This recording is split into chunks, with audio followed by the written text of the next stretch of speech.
musadwibi na akoka omuntinu no anaasa omusisi echintinu no ho no eba ne saa na mpaso agro no nsem no so no ntumi nkoso yie na ye ba ne types a ewo sexual disorders ni mu na ye di kan ye titi ye pa ne ye erectile dysfunction ye bema sabi na ne bema na abrem enso ntumi ngina so nchema ne ntumi ndi agro ma ne nche epeja ni muana aside ati akoda ene efe ni erectile dysfunction ene yewe bi mu se efe ni premature ejaculation eno no be ma ne bebrem ebedi agro ne nso enche bia na be ma no ho esane no won se ni mienu ni sunsun wo mu ba ko ni de no ebebrem ne nso ntumi ngina so ma ni ndi agro ba ko nso ni de no ebegina so nso edi agro kwa ahemfie ho na oyede ni ho esane no ntini mienu ni enye ba ko ebi ni mu so de no kwa ya jojo ana ase ne ho sane no okay anya say ajuju no hu de sane ne ntem okay premature ejaculation wo waka so ohu oba akola ohu na ne ho sane no yes okay to mo so mo de ne ede ewo ho na ebi no so de ehwe no delayed ejaculation onu no betumi nyo ba na tumi ada for more than 30 minutes enso na no ho mbae we no sometimes unya be 50 years mo ho kona obetumi experience especially wabo uni oba na ehemu ya ye friend first round de wie no most at times ebi no de second round no onye ho de ensane no enso oba na be ye de ebe ye okay eno sa no omuta hu sa de no wo sa age no ho no eno no ehia clinical attention kakra nti ye hwe eho no so no na ye ba sometimes emba ni binimu so no sa estrogen levels we are enisuri uji anu to nchen a oni obema nya nhemu bia instead of onu obete de ani atenkama ne ni age no onu de yawo nko a na eden ena otie oni anije nti ubeye be deep investigations so be hwe no bo se na onu ne de na akoye se wenya one or two infections bi wa manage ana won tuasie yie na akoma no complicated form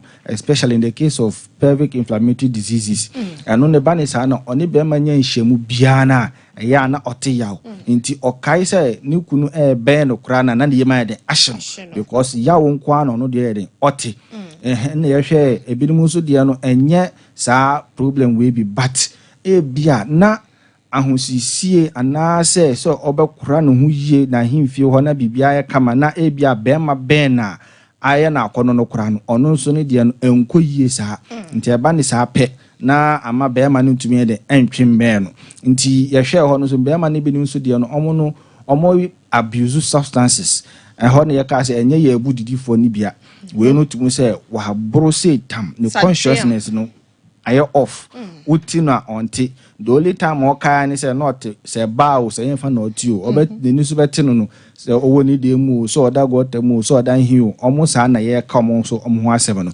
na ye wie na ye di I think say ye exhaust your time no nti enan ye betu aso if certain preventive measures are ye betumi ade aye na aboa ebi say ye wo sa o haw no mu a na yetumi efim ana say ye wuremu kura na one or two friends saying preventive measures betumi aboa na ye film ye di kan mbema ne side no I was say at least dana o healthy life no very important na che say wapomudie no ehu hia titiru yambema no ye de na kwa say moja na etumi bua na bema no etumi ebem gina ho yi nti se koba ne say moja ntumi ndi afosani yie pe wo ni pedua no eba ne sa na ebetumi ahadwen ewo mpaso agro no so sa nso na ye was say wo check sa de we titiru mbema no if any body mass index etumi check say wo ye obese ana say onye obese ye kan obese obi wo ho wo hwe ne tintin ane ne muduru na ye wo range wo ho a I was say or fall within. Okay. Obi mo ho be check ne tintin ne duro no ewa ana say emu yo dusin obi a owasen no. Yan typical example yan fa say e bia politician ba ko fen Alan Cash we hwe ne tintin ne muduru a it cannot be compared to obi to say act a Lil Wayne. Okay. Enye possible. You were normal range what ye ko ban say ye BMI ni na say Lil Wayne no mu koyedu esen ya papa Alan Cash ba na je say e de asembe de ebeba ono na pomudi no enkoso yie no nti ano nso no eya entamboa mpaso agoro na obi a wa peja na de na bia nso a ye friend is saying na fu ene ne video timu se ne honam ne soso o peja ndade de no ye de beto nchen kakra ba ye fa ne se bia obi obosi ni fu okita we di ankasa good oni fu na ewo nanim no so good ne sra so and I or sa went no dem to tolerate ho a as a ade a good inti almost no be check we exercise nkakra na abo na menkonya sa obese stage level no tu ana almost no yensa hwe mo ye wo at least your dietary approach nso no say very important. Dietary approach ni need yen bema de unye du be the age of 40 years was say woman we did ho very important. Fatty foods, spices, and in keka ho entamboasa. And also no besides no sometimes yen tam endi mpaso agro nkomo no so no sometimes no emboy obi be ka say you don't spice up your relationship like oba ne bemati we sorry a afa na adwuma kwa we so sorry a afa na adwuma kwa ade be sa no ida say ba ko be di kan be dai ja ba ko ade be che no obi like be ba kra no obi anso afa ne phone e ba ne sa na there is nothing bibia ni ho a emma we hu ye na kono okay eno so no betumi ide abanti at least we say once a while no mo nya be break bi mape e friends e bia lodge bi ana say hotel we no makwa de makwa lodge na mo amasepe mo ho ayede na bibia ayede aye fine sa ncheche mu ya no e be hu say be ma no I was at least within the period of 1 week, you know, I was only obanya in Shembe 3 times. Okay. The least you can have. We can now watch no obenya plano. 3 times. Miensa. Yes. Miensa no mpache say. Yes, a ketwa de shakola o. Nti bia so call doc 1 round. You so call 2 rounds a day. Na said the following day, na said 2 days time no. Unya 1 round so can we sit there na pepe na say nansa na wase we hia wona watching. Anya ni number of rounds so na ye ka ho asem. Enna no. Okay. Enfa na say bia enne Sunday see. Say ono yere call 16 rounds so 25 rounds so anu ye ba ko ama. Oh okay. So wo hu ade no. Bia Tuesday wasan akọ ko nso aka ho. Okay. At Friday, Saturday, when you're back on Subidia, and when you're train 3 days. Good. Okay. And no bad boy. Now, some of the preventive measures, you say sometimes your hormones now, a sort tina emma at Canem Bano, and you bang your hospital so now, your certain medications are yadema, not a boost to hormonal level, not afi, ama at Canada, aquas room, both male and female size. Sometimes, you know, aprofundro. But Uben 21st clinic so you was Sandro na etumi boa ya friend say sa how no so titru. Sometimes when you checking you say bia moja na intumi ndia for send ye kura na ye betumi ama ye be recommend ye masus ni bi mu na ya ma ya tintin won pom in the form of massage. Ye ka masus omo ye massage no intumi ka say massages dabi. No the mistake ba obe ka masus omo no ye betumi atintin won pom na ama a correct certain things e wo adwuma emma akono emba umu ebia wo yire nso ne ho ye den endo ne ko endo no good na yen hwe 1 or 2 home remedies bi no mu a ye betumi di akeka ho. Doc, before going there say me ne me kro netie wo adwuma wo baby a wo ye na bia wo ntie bia se me hunu na me ne ko best 5 rounds a day no crampo na na se bia se 6 kran e betimi akọ say how many rounds e be ko say oba be di best nansa na se minya be anase 2 days na mitimi kwa best 6 rounds anase 7 rounds of crampo na ya wo can still ano entimi emwa me se ne apomoden ho ensem ne city so oba de emu no mu ni problem te se mbema no me ka emema na fam okay yam fwa de normally sa 6 rounds no ye example keke na me ye but at the normal spin we find say bema de when your first 3 rounds no okay. Last week you see say be man bi mo onya yanka de bia oni obabeda o sa ahonde nyankopon de che no ba doko bo anso so mo otu kwan ba na ya sa bia ohun na che ohun na che no ebe din say we be cost 6 rounds we be yen calculation be sisi a yen fa ni say we the type within 7 minutes na why okay nti wa call me for 1 hour wa call the first 7 minutes untumi nkasa by 30 minutes time na wa san gina so gidigidi usan akobio outrageous a very difficult am day night within that night na me ka ho asem no emfa ni say wa be fie wo du fie ni age den first round akoso e bia whether in the living room or say bathroom or whatever the place is akoso acha within a period of 1 hour to 2 hours na ansa na wo hu besa de akenya obium nti ye chiche no 2 no kura na untumi nya 6 rounds no within that night no nko ha nti acha wo 3 no kwata wo 4 de wo betumi ade akọ na aboa wo be ma no okay good now yen hwe home remedies na ye de ba no now wo nya from ages of 50 years eko appropriate say at least nka betumi a ade efe no kubeni hini no that's the root no kubeni hini ni hini no root no okay obekwa akope bi na wetutu bebre dodo kakra ahohoro ho kama na wanoa onwa na afi wonum no early in the morning and I say ebia nwumira wedidi ewe no so wide wanum bi adinti amidi age ni buy ni say unya 50 years ekwa automatically wa hoande no esote okay nti we no aye say top up untumi nya no 100% ni pepepe obo ho so kakara good nti ebia wonya 60% bi na betumi dia ede hunhunu oba no wo fie eno na me ka ho asem no but we are the ages of from 1 to 30 years na say any of the types na ya bobo no so no say premature ejaculation, say erectile dysfunction, say delayed ejaculation, or say then and there you need friends say you need to seek clinical help. Okay. Ne to ma wundro na to me dey eboa. So won so we the type a watwetwe be ma da and no there wonum sa edro we kura na have effect say na wa ba hospital na ya dey you treat you holy. Good.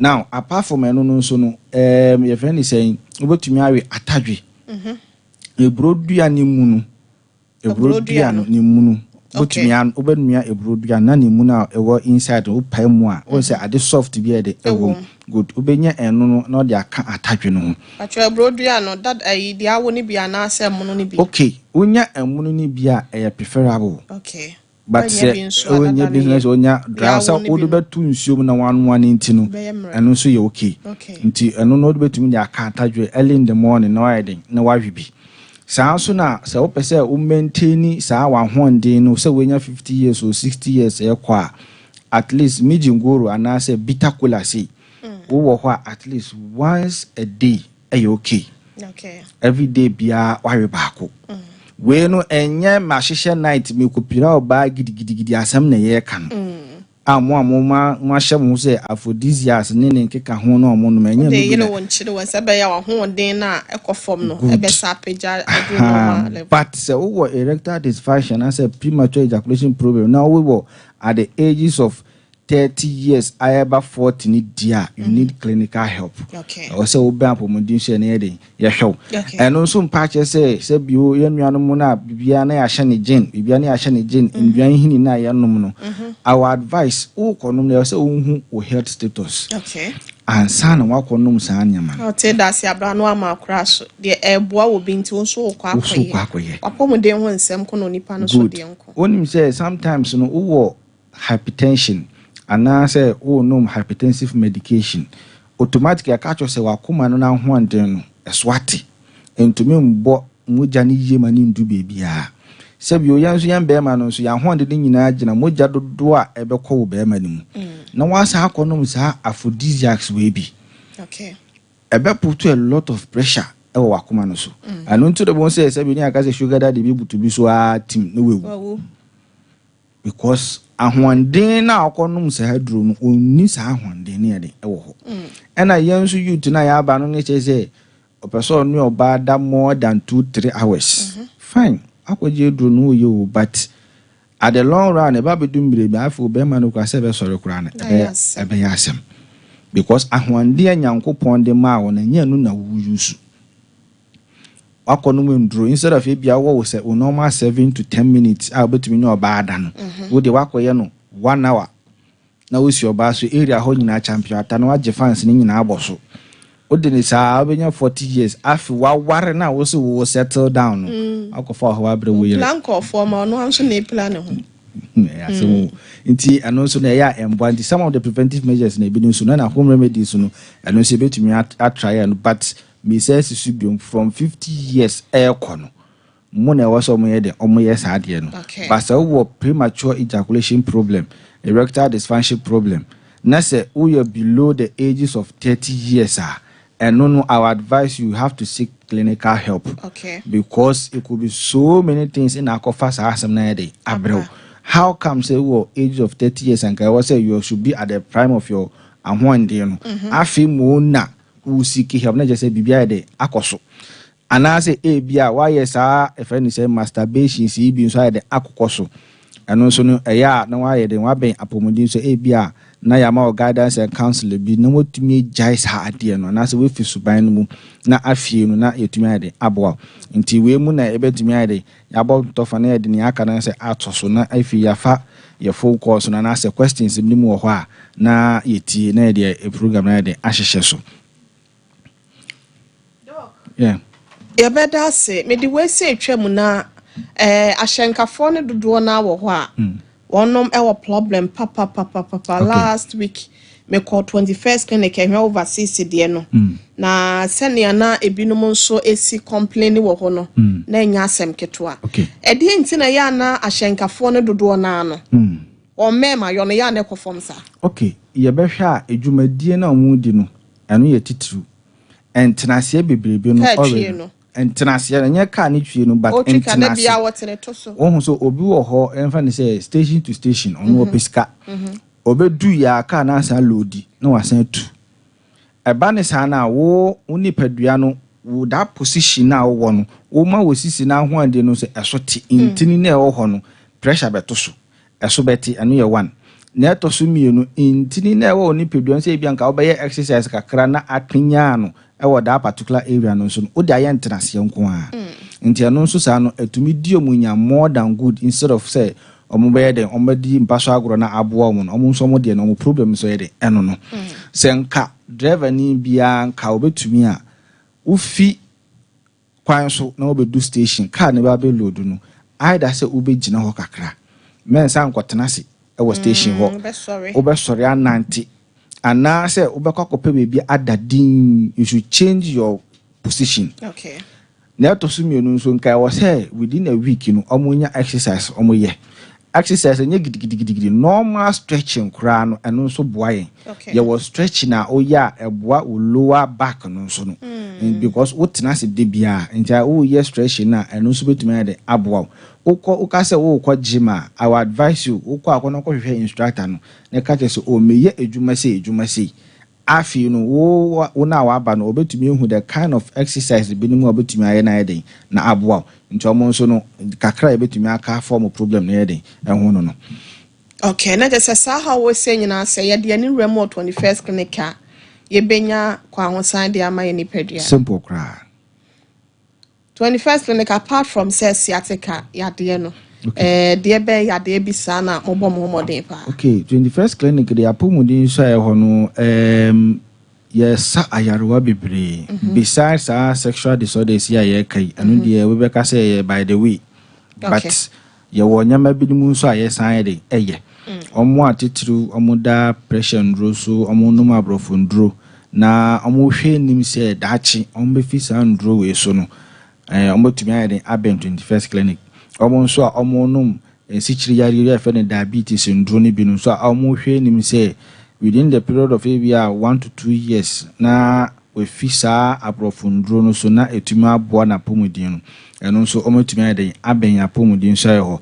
omo wo stroke a omo akafie anaso omotumi ananti abaya so ye wono so omotumi aba na yare ne ahwe omo ntunti na ye wo sa home care services we ede ewo ho nti yemfa ne say ebia wo dihie bi stroke a chido anase the condition no wono ontumi mbaya pomudin so na ofa ye numbers na ebetumi afre ye management no na afi wonu na ye nhihye ne yie na ya ba mo fie ne ya bere ne ya behwe no ne ya sama ne ndro nso de ade aka ho bibi ti say friends ulcer friend say stomach ache ne sa ulcer problems ni from ya no ye from kro ni nyina ye hwe de ewo ho mo amowo typhoid anu so no betumi aba na esi we ade ahwe omo so ede ewo ho omo nso a mo problem no akoye especially sa complaints ye ta ba ya so ye wo pad omo amota twi sa heavy duty machines nipa no tumi ba good in the case of excavators obetumi se nipa no beba obeya the labs nyina no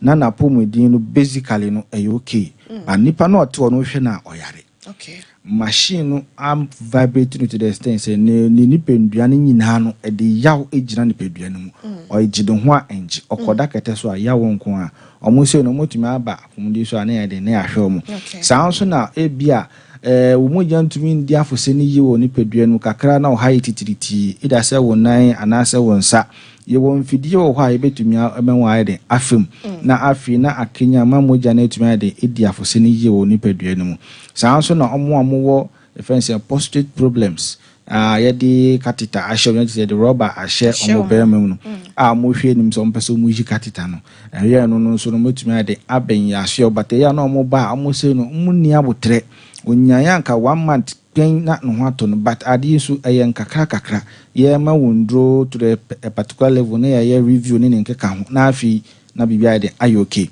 omo nso na asabio omo anya accident na mo go through rehabilitation ometumi aben ahwe ho ya bia recommend so be massage na ase physio bi no obetumi aben ahwe ho na ya de ne ahwe no na ya kwade yi ewe pa mu no ene sciatica condition sa sciatica condition we ye condition bi a edi o how bebre abre nipadua no yemfa ne se obi wo pains ewo ne nantu na akope twikeke ana se ointment bi no odi twi to the with the intention so opesa ade ne den eko enu so obeye no enko oye so obey apomudi so say 21st clinic na ya proper diagnosis say okay we sciatica condition no na ede ena eba obi nso ne de ne yaw ne gina ne sisim ono ogina ho a enyeyi otenasia enyeyi oda ontumi ndane no ho sometimes obi kura ka je so otenase na osore a oso ne tudue yi mu no page no mu ansana no ho ato no obi kura be ka je so media metenasia me ho so no mentefio na me sore na me nante a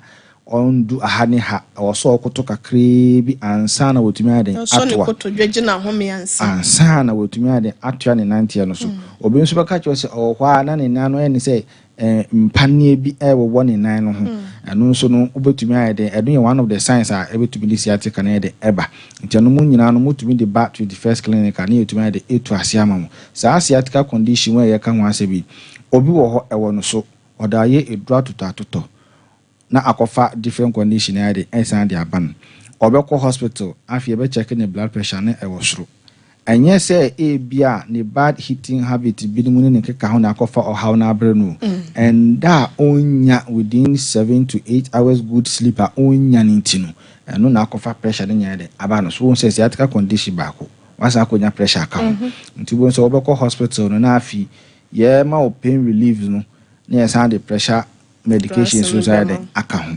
nti we no for the period of 10-20 years and assessing because pressure and so doctors ya ma ya act as say oh no ma kopim time obewu how come edru no enye eduane adenti na also no edu akopim time obewu e was say do certain stage bi na we jai edru no because na ho so ato but na ono ma afi na akofa side complications bi ni mo so di ayeden e di aba nti we mu na yeden ye wo 21st clinic saa so na yenuanom mba na efeni say omo fibroid ani ne nkeka ho no so no ometumi aba ye scan services enu ye betwa scan na yahwe se ne kase se ye ebema wundro na ashrink because ye ho ne your operation your local herbs ya na yetumi ade afa entiti mu ne nyama mu na afia ne se aprofundro onuma na etumi abo na afi wo fibroid no na etumi ayede etumi akọ saa nso na omo wo ndan hyemu yare na osi nsu ogu no ochi na osi nka bi gina na se na osi ho keka no ne nyina no betumi aben ahye ho na ne ka ho asem ya no especially eno de very serious because bema we ni je wo wiase nyina gira sa de no so wo yi sika fi ho because bema wo peska oba ho ti na peska na ma motena se eche odok me boa anu de yampa awe na ma mema nyine fine omo nso so omo nyine crastella ya anti agent so say last week ye kan because when one sexual intercourse ni jia oba no ya onyine from okay and also yeah one of the side effects in tell say the ekosu ye these are some of the friend say services are running what 21st clinic yada se ebusia frɛ 21st clinic se na omo angel so yade bia ha wo bia free utiri nua no kopem obora no ye ka kire wo se ye na adawo wachina che wananti ache waboka dodo na ne nyina no eba betwa ewo ho eye 0540 311 311 0540 311 311 0540 311 311 ne ajo so na 15 branches ene ewo mem hasenom odwani kiremo ewo asante mantama senom a yewo ehwia overseas alpha radio ncheho mamponten kwano so ade okasa obesi ehwia overseas a ebia free babia no yebesiw na wawura ho sanso so ene obo ase council quarters call junction ho ena Dr. Hassan Ibrahim ofri baye ne yene no ebo enkomo nchechire mapa wode ema ye no enti yafo ni echire ho yewo eyetema community 1 yewo kaso a obom road ho yewo takwa Roman store so no enche ho pe ena yewo sunyane so no regional hospital first gate ni hwe ni mo baby ATM ni si no hwe ni mo ho pe ene yewo go so yewo go so abotan so ye be success FM no brekum yewo amangwase Chris FM nchen ho na obehu yen tachima so sunyane kwa no so ajenkwa FM nchen ho a Canadian GN Bank dada danimo ena abehu yen takra de fie kuma number 9 yewo ho ena nkranzan so ye ben children's park Kofodua on cyberkan wagata market ena Accra domain so no on cyberkan wo seshi drabo so ye ben a radio rainbow no adaroma for 0540 311 311 0540 311 311 and 0249 311 311 0249 311 311 na yenjo so emwa ewo eye ahoto ene ayasa kwan so ebusia ebrenedu ye ba bebie homa no ewo studio Hassan na wonso anya kwanya asembia wo ebisa Dr. Hassan no o wa Hassan no aye krado ni titiru ema ne bi okran so a oni atenka sei one be mate dem ne ho nya wakono anase nnamu nsem no enye wakono krampo se obekọ ho ohun misro desire disorders no ni nyina ka ho orgasm disorders pain disorders obo okrampa be ma ne bi won so a ejaculation ema ebi won so a tim no oda ho eya na ye nim guase eya na ye yabon be ma besiaba no oda ho din no oba ne nante ne ya na yare ho sempacho to anamobra and as a phrase 0551931931. Middle from Pacho, the sciatica expert, Jemiso 21st Clinic. Hello. Hello.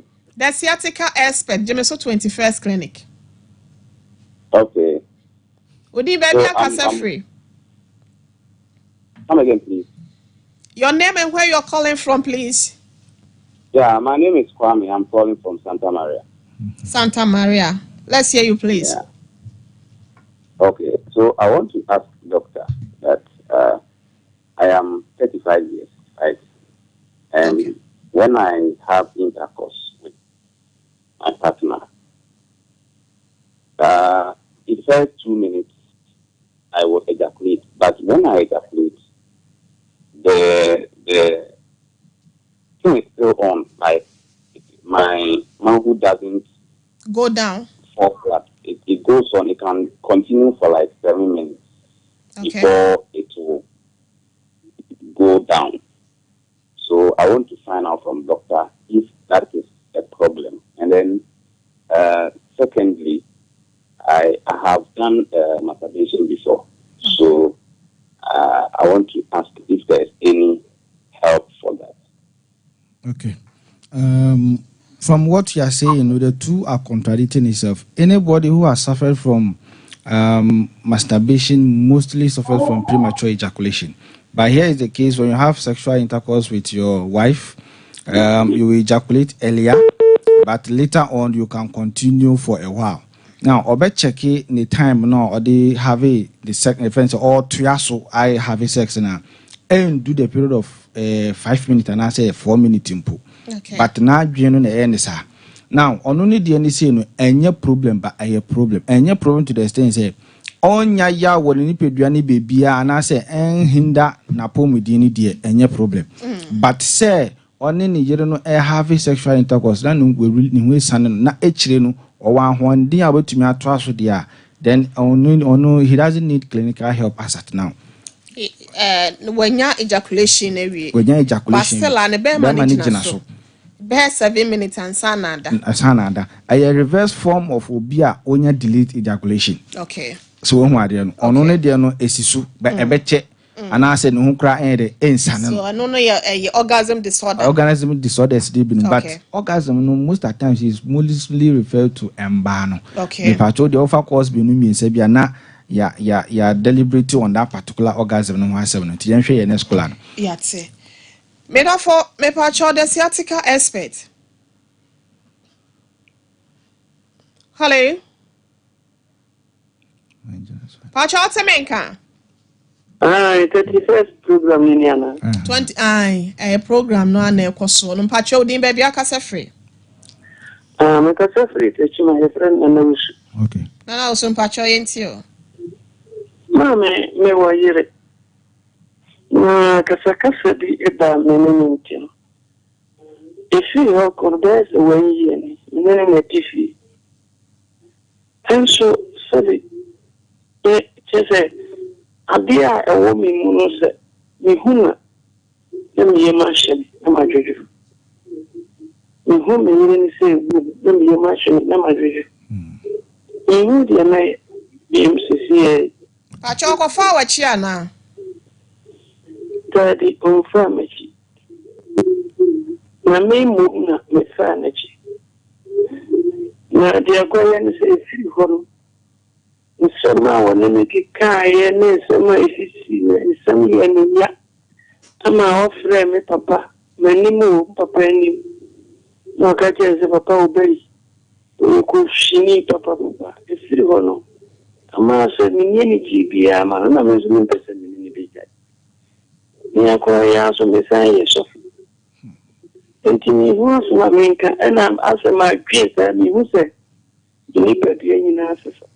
na mimi sasa asumbi na mimi kanchira ni editivo ndio okay daddy who cares ni pedi ansu se bema ubema akofuma au machine audimu muse bibia su yoke na mi huna bonse na mi machine hasa na yuchu okay all right kwa se miniska on sponsor me kakrakra ya doctor no bekasa why ye be you no why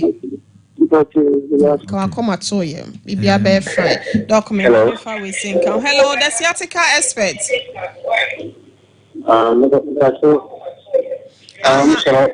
ma we say ni nko for my say TV and radio set ni nko for my why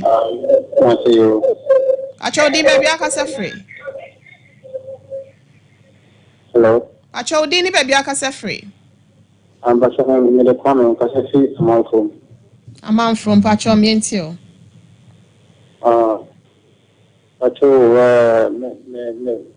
me premature ejaculation you am so okay then to say and then about issue and that 2 minutes kwa na no ba no san minutes wa the chance can more so no so yeah the second one on the concentration side is going to inch into this area maybe yeah no no sa for this and this limiting about a compromise na ha so this and no se me so no pa asa no the no no no into about no and concept but so me spray na bia me media spend them on the na it's check na ma zaman na mustability so and me coming here in here na me say that say about me born or and this wa am them also ashenka activity and no better sa palade okay Martin so katina eti adwumadie no ye fa call back account doctor be church ni nyina mo why me da fon pacho udin baby akasa free pacho ye friend ni na net ni kasa free o kasa free pacho ni kasa free akra tantra hill me pacho na na me ntio Pacho, Minso, Anna, a Wahana, Miss Sissy, a best satisfying waste, you know. Now, figure quite now coffin. A position as the left waist. Not somebody to see from me. I said, a winning. I could do that. I want 9 left. But I say, I am now young, no, see, not on Nassau. Not the see from. Not I can left a satisfied left now. Okay. Okay. Pacho doctor was saying, obey you and no say, Ebusiama doctor nye de abana no ma ye kwame de ne de se okay no oka ho asem wie enti tachiman na na usu okay so ye so for de abana no ono ne de ni say no on need counseling pa okay because a psychological effect and I have one so CCR okay one once I see ohun ne yere ne pe na ye machine na adwojo one of the psychological problems na ye kan typical one okay nti say when ya proper guidance and counseling man na film na oni oba no nkita hundie na nkoso a ebe koso a have worse conditions here e wono so okay nti first in the ohia guidance and counseling okay secondly so ni pa ko na o ka say or have or yeah masturbation among from was premature ejaculation say masturbation be good nti onu say no minim ni age there but say obro 50 years and still what's our problem where otie na wonyandru 50 years nti onu say one I was say ojai masturbation masturbation no be jano nso no nkyerɛkyerɛ any counseling ebe manage 2 na afi na ya hwɛ sɛ bia o se ne be ma na sisia form then aya akrade ne me say o so onya clinical helps and say onya enduro bia den e de keka on etumi e de eboa no ono krade o ha ya man from China me ya adoma wa daroma owa ahia kuma se ha okay me say kaswa man from we hwuma man from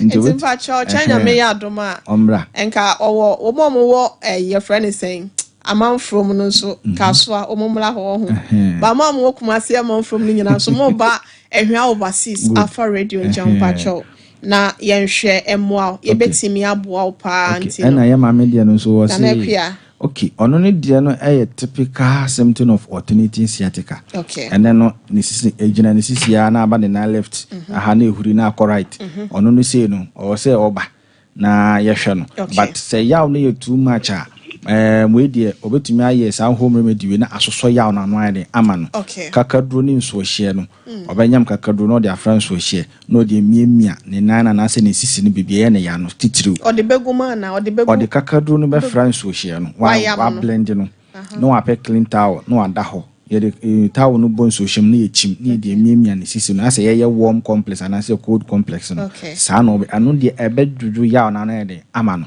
nti obia na otumetu anoma no aben na ya hwe no that's it me pa cho the technical expert me pa cho awudi baby akasa frɛ ne position hu ye kakra ma ne ento nka why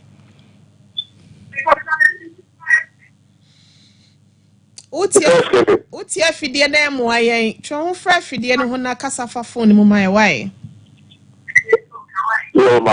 okay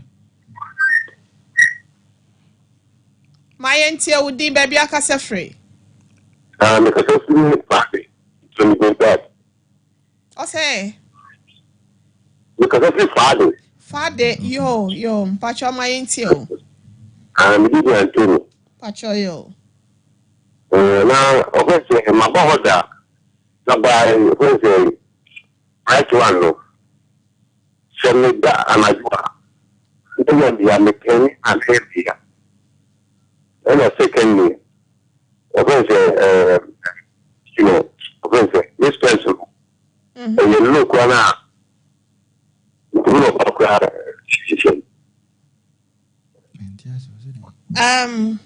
me pacho ba wache ba ka ko na o massage ina ba no ma na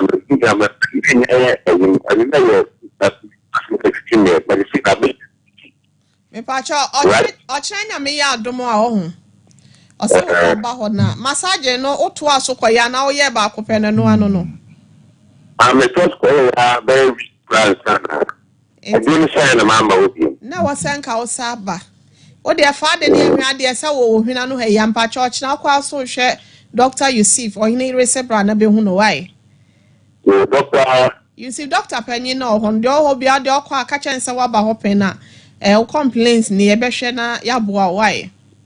okay, now me okay. I ba Okwa o de o card no. Okwa no say na o de ko o information be ba me hu se wa ba ho pen ti de e ko so sese ya no. They are complaining, no complaining actually no ma hwe aboa why. That's your market. But I that's a so free.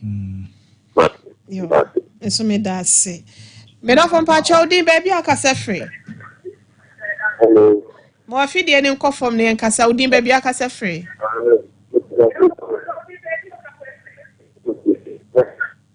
Hello.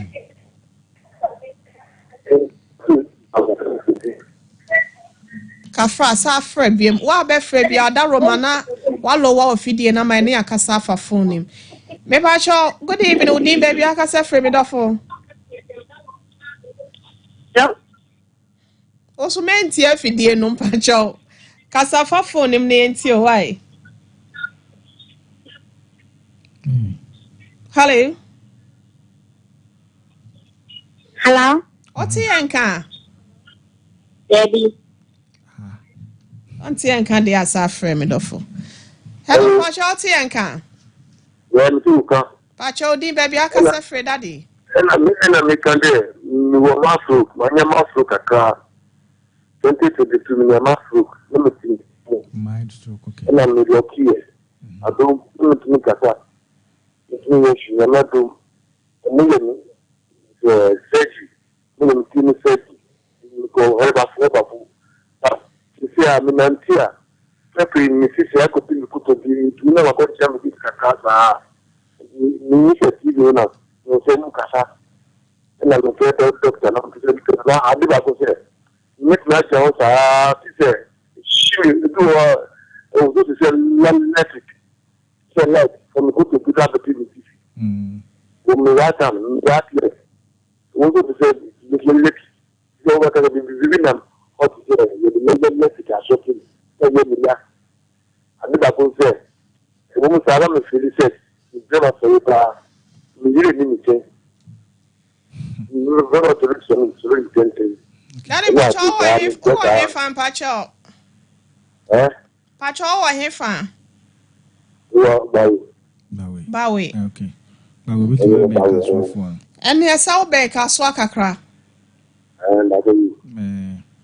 pacho hye nya me ya adom a week we say bomodin ase wo chena kra bomodin dropping kra fa na fa ko na On the uncommon complaints in ya. Daddy, or China, Yamia Duma. Okay.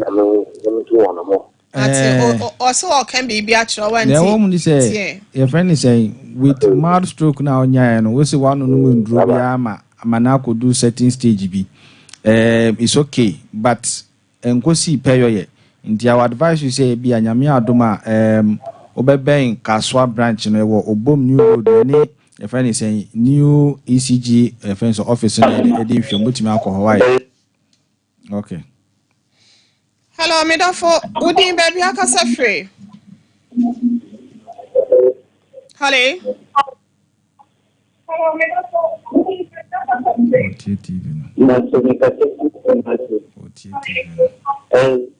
Men TV no why Miss Royan kasa for phone nim lower TV and answer radio set in my way.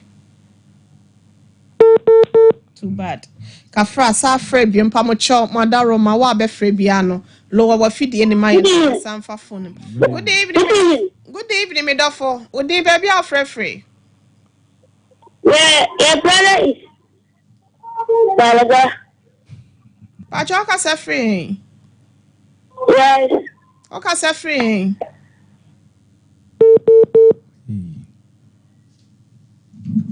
Oh. Me dafo pacho odi baby aka sa free.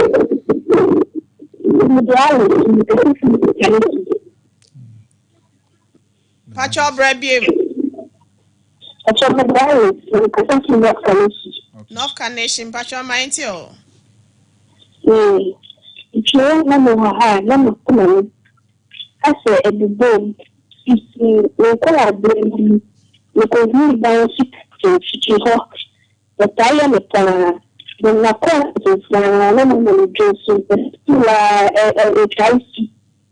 I'm also on crab, I'm not quiet day.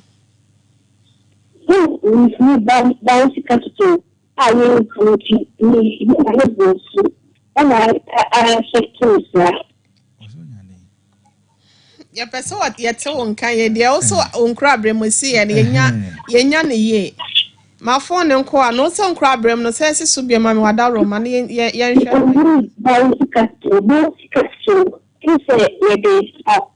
Energy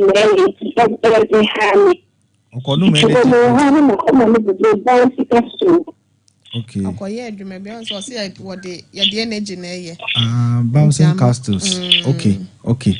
Nti o start up within the year ECG bi a check wakoma na ho den no ne keka ho. Usually with akoma ne say ne wo electrocardiogram ye. Ano ye de check akoma na ho den. Nti senka obetumi a se or call any of our branches now. On pass our result to day and come or the choir checking your fitness a bit to me one and a bit to me abuano. Okay. Yo. Me don't phone Pacho din baby aka se free. Pacho me kasa fi Kumasi. Kumasi fine for me dofo. Akobam, Tawaba. Okay. Pacho my entio. Akobam Tawaba. Entie TV no Pacho ye tie wa me dofo. Master ne sickle cell. Okay. I day. Hello Pacho Senka. I am a sitting in Corbin, but you're not knowing answer media. Okay. With sickle cell condition and we manage it. Okay. And yes, about to make a say to us even worldwide, they need baby of a call back at say you two sickle cell assay, or because all cassa some natural. Maybe an person that down, but we manage it into about 21st clinic. I won't draw why to mean why the atotosu and manages that one to mean crisis. Okay, but meanwhile, no, so no, you would have to abstain from certain things to me triggers hard the end of the day at the ban. A bin with the certain perfumes and then Kakahon and bomb. You do this cold weather conditions, so I'm also entire the bomb. Okay, now watch a kid so the Sanya man. To 200 obetumi aba na abua no Akobam Junction sawa bampacho eya peka na kwehwe overseas so chenya me yadoma me dofo na yintimi mo awai last caller pacho di baby akasa free Debbie hello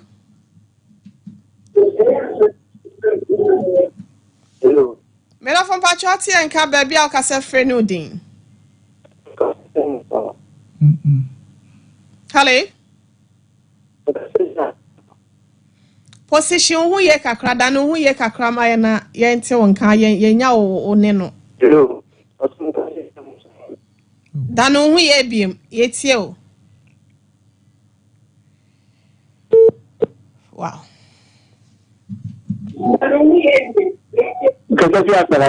Okay. Pacho ma ye tie o. Ma ye tie o me dofo. Debbie. Okay. I was saying, I say money okay. With this, we na if anything that home remedy na make sure see siano and social no dey ajuju ya una no ma okay but we year no a normal one na moye until 21st clinic and that's me ho to me intimate na ho no aba na show exactly etuase yo doc yesole the other be chat to am okay is just na down that make but before that mpacho mo friend nyina mo divert course nko 0540 311 Doctors Nikita that particular phone na omone monkasa 0540 311 311 0540 311 311 and 0249 311 311 0249 311 311. Mo fra ha de ne yentime mfa biam ntime sra mo fra sa numbers ni ntime emo doc yeko.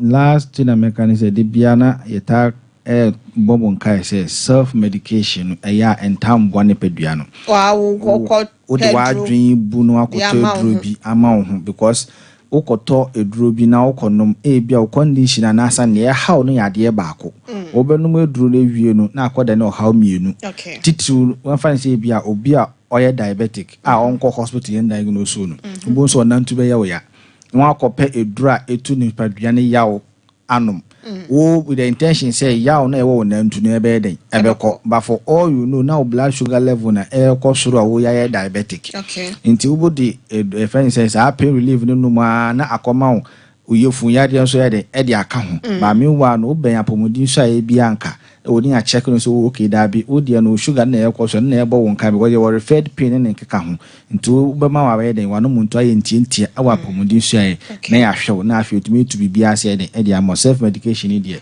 ho hia yada se doctor Hassan Ibrahim eno free 21st clinic Obuasi branch eba ye no ko ne kwagya yasa na pomde ho nsem de mpacho entoto na se enkwa eye du krank ye fi se emu ba kokrank ye mfa ni agro no nti no pacho wo ye be ma oboso atim kagya na oda ho oba bi wo ho ase oda ho ano no obewusu no se den onka ne ho watenka no atekọ woni ukunu tifie nso no enya wo se woni ni nhia na wan so ebi nso a woni ni hia na tade ebi no ka no eya na ho emantem ho ba krampa be nso oba ma ni gina so sampacho ko 21st clinic na yentu ase enfama onye se beda ne hawo kese e de ama mo ambe ma yon so akofom no mpacho enchine ho no nkamfo ne ho wo de bra ne be sohwe no hu sampa ye waduro e na ye wo aduro siatica ene yade bibre bia na yetu ase e wo yakache wonti 0540 311 311 0540 311 311 21st clinic yane sciatica expert ewusia medi do ohene re mame akua yeboa asia mabronya obetimi afrem abrewatia meje osododo le dipanki mesole adwaso na mada Dr. Ibrahim Hassan enso asese na ofi oboase beka yensa meba Rangsford eboa me MC aho ema bibia so koye ema social media handles on Facebook, YouTube utimi hwe dwumedie no etie ye sanso so na Suffolk Tankanso eboa me meba Kelvin mani gene ho pan kwama wadi akyerem na ni agene ho enche meye ohema prekope Kelvin me da se wate ekobeja sesempre be man so ye da se Sompa TVMC aho wona oboaye oni Mr. Dave mo sanso na yenua no mo am won kran Tara 1 TV efo nso ye beda MC afo ni nyina ase ebusia ye sori adwa so nyakopon ye adom ochina 4 p.m.